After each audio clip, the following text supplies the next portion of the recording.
If you want to leave us a message, get advice, go to speakpipe.com/good guys. Keep it brief. Brevity is key. We don't want to hear your what are you nuts is. They're not great. Here's one from Olivia. Let's hope not this, Olivia. Hey, morons. Hey, fat morons. BH, BH, BH to you beautiful babies. My question is, do you ever get any intrusive or impulsive thoughts? I work from home, and whenever I'm on a Zoom meeting with my camera on, my brain tells me, flash your tits, flash your tits. And once I get off the call, I have to really remind myself and convince myself that I didn't do it. I didn't flash my tits, and it's going to be okay. I'm not going to get fired. Love you guys. Bye.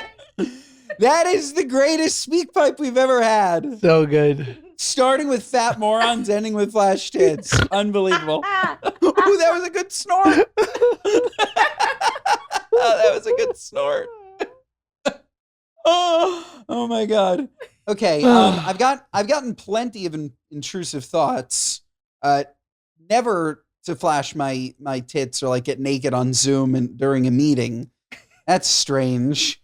But yeah, I've definitely I'll be like, I'm trying to think of like a good example that doesn't paint me in a terrible light. But like I'm out on the terrace with my dog, and I've once had a thought like, what happens if I just threw him over? I was like, would he survive? And it's like, no.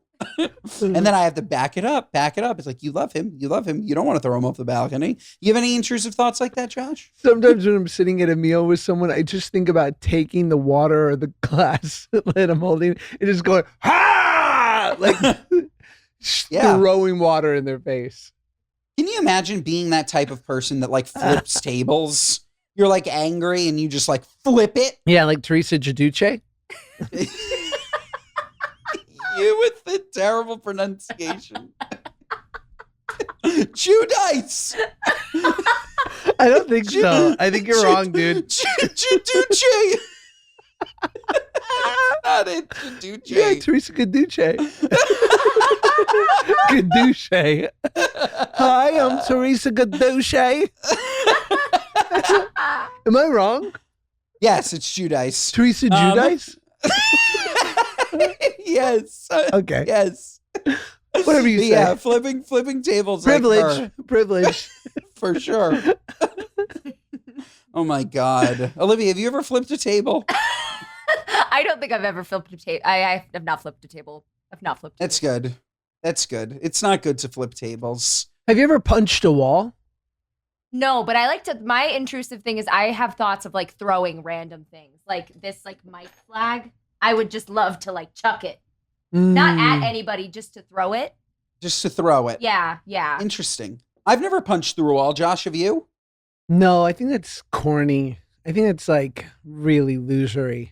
It is. It's really losery. It also like, it's such like a short-term boost for such long-term pain. Let's hear from Tabby.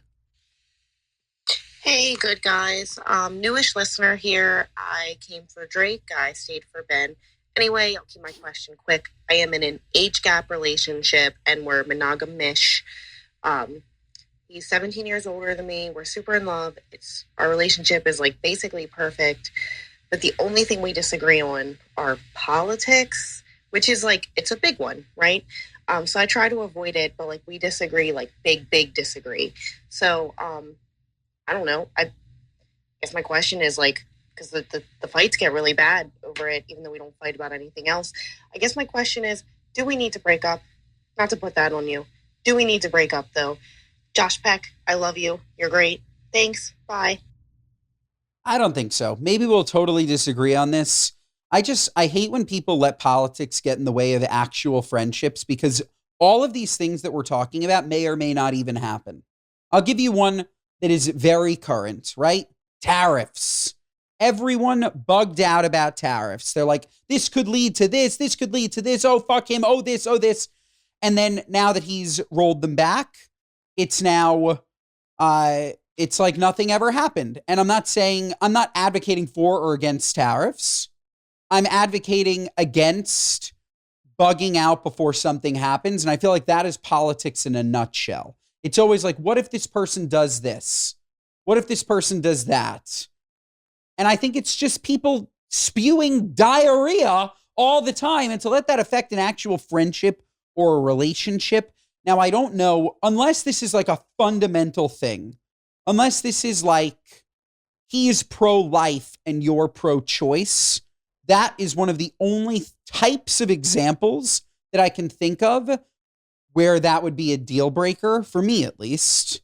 Like, and that to me is not even political. Like, we've politicized pro-life, pro-choice, but this is just like a foundational way of, it's the way that it's something that you believe. It's more than political. It's like, could be even religious or like, I don't know. Does that make sense? What do you think? I think it's hard to, I think I have family members who are, the wife votes one way, the husband votes another way. We joke about it openly. And I just think they are the people with a kind of temperament that can let it slide. Like, they don't mind that they're pretty on different ends of the spectrum about that. Yeah.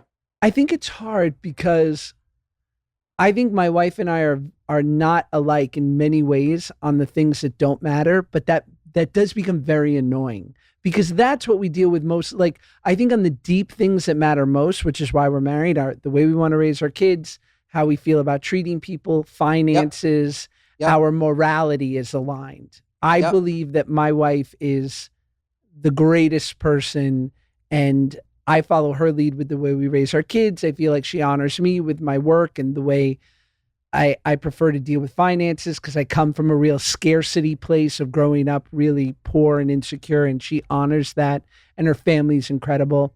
But we're deeply different on a day-to-day scale, and we get super annoyed with each other, frankly, like all the time.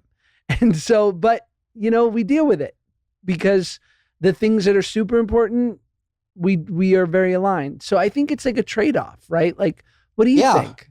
I think that just to address the day-to-day stuff, like, I think Claudia and I are different. Maybe it's just me. I no longer get annoyed by things that used to annoy me.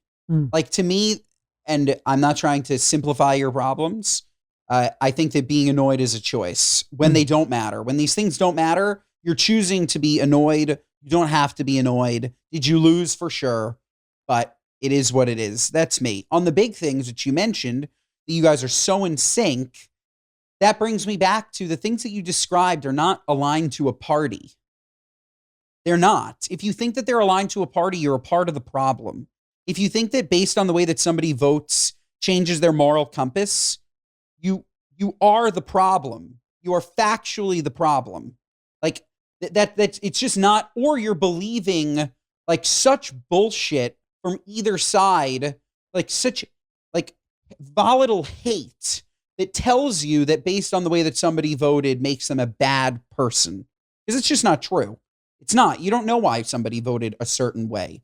There is this like big macro reason why somebody votes one way. And you have no idea if that person does or does not fall into that particular agenda that somebody's trying to speak. So bringing it all the way back to the speak pipe, I think that as long as he's a great person, you said that you get along great, unless it's one of these big, big, big hot button issues, which it doesn't sound like it is. Otherwise, I don't think that you would get along that well. Like, I don't think that if he was like, brouhaha, I think that everybody should have a gun and you absolutely can't stand the sight of guns and he owns guns, I don't think that you would be perfectly aligned and I don't think that you would be happy together.